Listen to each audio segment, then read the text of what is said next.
A radical new approach to problem gambling is using mathematics to teach punters they can never beat the system.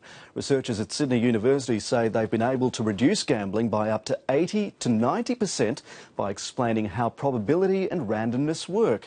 They've found that gambling loses much of its allure once people understand that chasing their losses is futile. Juanita Phillips has this story.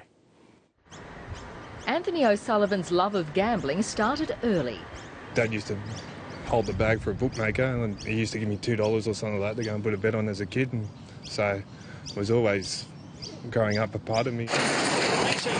By the time he was 18, he was gambling his entire pay packet.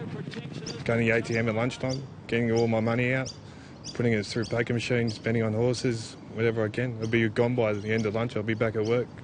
Over the next 16 years, he lost around $500,000.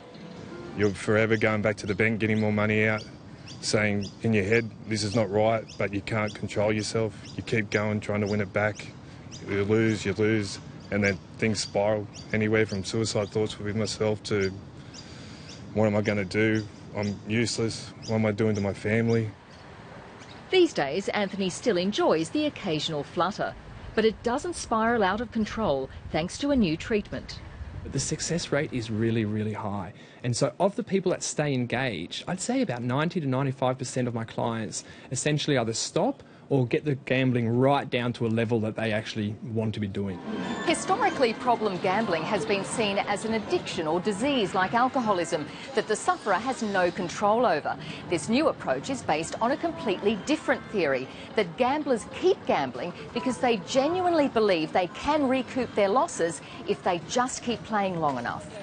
Psychologists at Sydney University's Gambling Treatment Clinic found problem gamblers tend to have the same erroneous beliefs about how gambling actually works. With poker machines, for example, most wrongly believe they work in cycles. There's a belief that the more losing that occurs while you're playing the machine, the closer you are to some kind of winning. So when you're down, you continue to gamble because you think the machine is due to pay. And when you're up, you continue to gamble because you think it might pay more.